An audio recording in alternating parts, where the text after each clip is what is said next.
আমি করে দিয়েছি। কতখানি উপকারী দেখেছি আমি জানি না, চেষ্টা করেছি করে দিতে। ও অ্যাপিক ট্যাপিকগুলো দেখো পেন্ডিং আছে, এগুলো তো হয়নি। এটা তো মানে সাবজেক্টের আন্ডার করুন।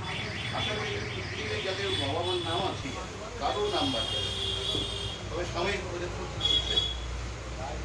এই মোটামুটি আমার আর আমি হাওড়া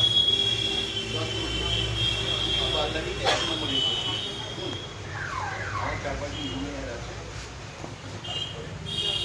হ্যাঁ, যদি কারো সমস্যা হয় থানাতেও কিন্তু পৌঁছে যাবে। এবং মানে অন্যায় আমাদের ঘরে অন্যায়ভাবে কেউ যদি ফাঁসায় সেক্ষেত্রে আমরা সেফ গাইড করবো। আর নিজেদের সমস্যায় কেউ যদি জড়িয়ে যায়, নিজেদের পারিবারিক বা অন্যান্য কেসে যদি ইচ্ছা করে সেই যেদিন ভাবে আমি নেতৃত্ব হয়ে গেছি, যেমন অসৎ ভাই বলেছে এটা তুমি হাত উঁচু করে চলে যেতে কিছু করে গেলে সেক্ষেত্রে কিন্তু আমরা লোকাল রিপোর্ট নেবো যে সে কি কেসে ফেসেছে, রাজনীতি প্রতিহিংসা ফেসেছে না অন্য কোনো কাজে ফেসেছে। আমি পরিষ্কার সকলের সামনে বলছি, রাজনীতির ক্ষেত্রে যদি আসে তাহলে আমাদের দায়বদ্ধ থাকবে। আমরা এনাকে সাথে করে নিয়ে গিয়ে আমরা থানায় পৌঁছে যাব, যেভাবে মোমেন্ট করাতে হয় সেইভাবে আমরা করবো, একদম উঁচু গলায়